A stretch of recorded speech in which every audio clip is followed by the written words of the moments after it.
Nehemiah chapter 4. But it came to pass that when Sanballat heard that we builded the wall, he was wroth and took great indignation and mocked the Jews. And he spake before his brethren and the army of Samaria and said, What do these feeble Jews? Will they fortify themselves?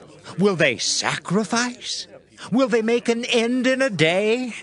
Will they revive the stones out of the heaps of the rubbish which are burned?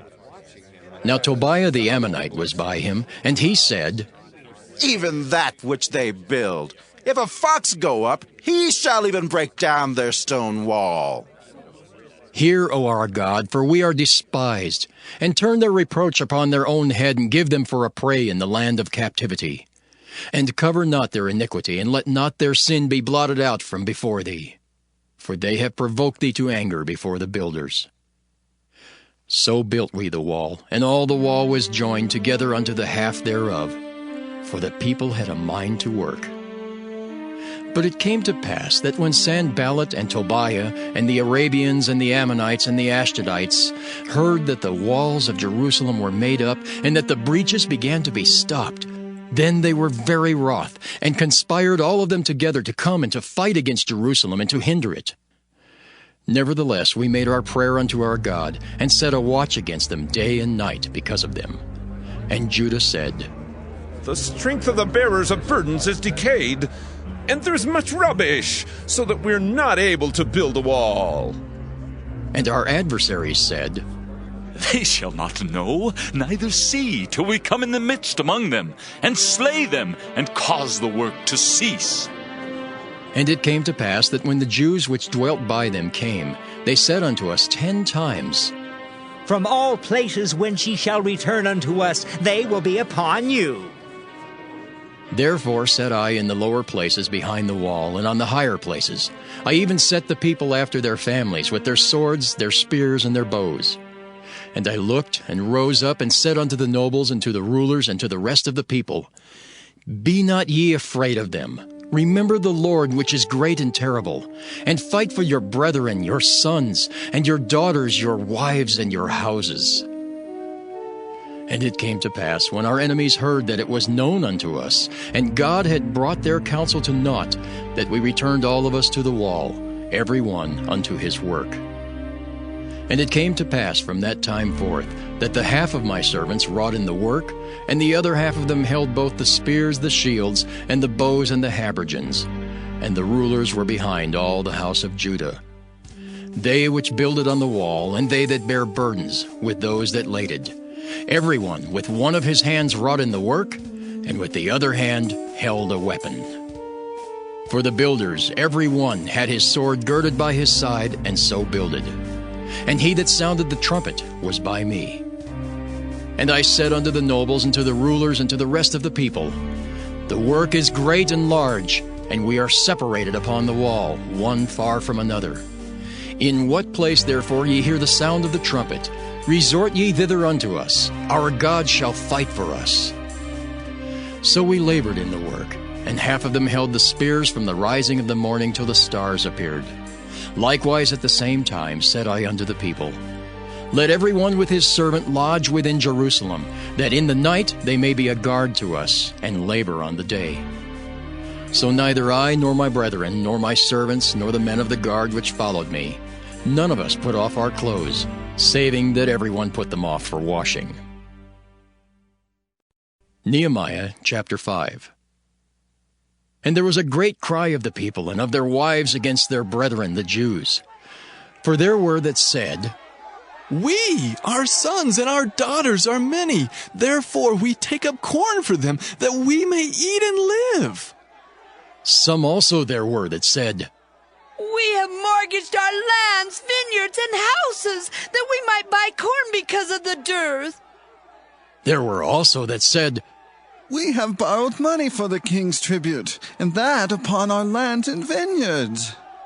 Yet now our flesh is as the flesh of our brethren, our children as their children, and lo, we bring into bondage our sons and our daughters to be servants. And some of our daughters are brought unto bondage already.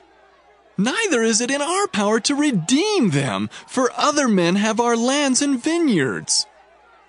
And I was very angry when I heard their cry in these words. Then I consulted with myself, and I rebuked the nobles and the rulers, and said unto them, Ye exact usury, every one of his brother. And I set a great assembly against them. And I said unto them, We, after our ability, have redeemed our brethren the Jews, which were sold unto the heathen. And will ye even sell your brethren? Or shall they be sold unto us? Then held they their peace, and found nothing to answer. Also I said, It is not good that ye do. Ought ye not to walk in the fear of our God because of the reproach of the heathen, our enemies? I likewise and my brethren and my servants might exact of them money and corn. I pray you, let us leave off this usury. Restore, I pray you, to them, even this day, their lands, their vineyards, their olive yards, and their houses, also the 100th part of the money, and of the corn, the wine, and the oil that ye exact of them. Then said they, We will restore them, and will require nothing of them. So will we do as thou sayest. Then I called the priests, and took an oath of them, that they should do according to this promise. Also I shook my lap and said, So God shake out every man from his house and from his labor, that performeth not this promise. Even thus be he shaken out and emptied. And all the congregation said, Amen! And praised the Lord. And the people did according to this promise. Moreover, from the time that I was appointed to be their governor in the land of Judah, from the 20th year, even unto the 32nd year of Artaxerxes the king, that is, 12 years, I and my brethren have not eaten the bread of the governor. But the former governors that had been before me were chargeable unto the people, and had taken of them bread and wine, beside 40 shekels of silver. Yea, even their servants bare rule over the people. But so did not I, because of the fear of God. Yea, also I continued in the work of this wall, neither bought we any land, and all my servants were gathered thither unto the work. Moreover, there were at my table 150 of the Jews and rulers, beside those that came unto us from among the heathen that are about us. Now that which was prepared for me daily was 1 ox and 6 choice sheep. Also fowls were prepared for me, and once in 10 days store of all sorts of wine. Yet for all this required not I the bread of the governor, because the bondage was heavy upon this people. Think upon me, my God, for good, according to all that I have done for this people. Nehemiah chapter 6. Now it came to pass when Sanballat and Tobiah and Geshem the Arabian and the rest of our enemies heard that I had builded the wall, and that there was no breach left therein, though at that time I had not set up the doors upon the gates, that Sanballat and Geshem sent unto me, saying, Come, let us meet together in some one of the villages in the plain of Ono. But they thought to do me mischief. And I sent messengers unto them, saying, I am doing a great work, so that I cannot come down. Why should the work cease whilst I leave it, and come down to you? Yet they sent unto me 4 times after this sort, and I answered them after the same manner. Then sent Sanballat his servant unto me in like manner the 5th time, with an open letter in his hand, wherein was written, It is reported among the heathen, and Gashmu saith it, that thou and the Jews think to rebel, for which cause thou buildest the wall, that thou mayest be their king, according to these words.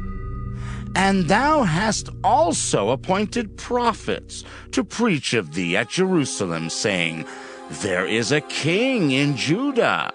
And now shall it be reported to the king according to these words. Come now, therefore, and let us take counsel together. Then I sent unto him, saying, There are no such things done as thou sayest, but thou feignest them out of thine own heart. For they all made us afraid, saying, Their hands shall be weakened from the work, that it be not done. Now therefore, O God, strengthen my hands. Afterward I came unto the house of Shemaiah the son of Delaiah, the son of Mehetabeel, who was shut up. And he said, Let us meet together in the house of God, within the temple, and let us shut the doors of the temple, for they will come to slay thee. Yea, in the night will they come to slay thee. And I said, Should such a man as I flee? And who is there that, being as I am, would go into the temple to save his life? I will not go in. And lo, I perceived that God had not sent him, but that he pronounced this prophecy against me. For Tobiah and Sanballat had hired him. Therefore was he hired, that I should be afraid and do so, and sin, and that they might have matter for an evil report, that they might reproach me.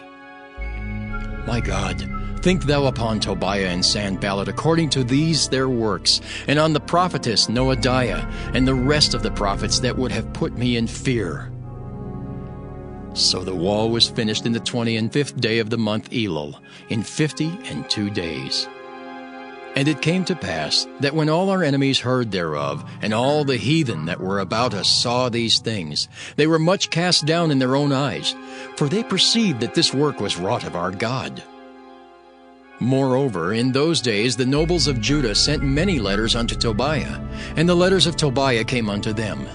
For there were many in Judah sworn unto him, because he was the son-in-law of Shechaniah the son of Erah, and his son Johanan had taken the daughter of Meshullam the son of Berechiah.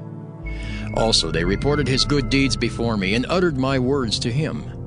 And Tobiah sent letters to put me in fear.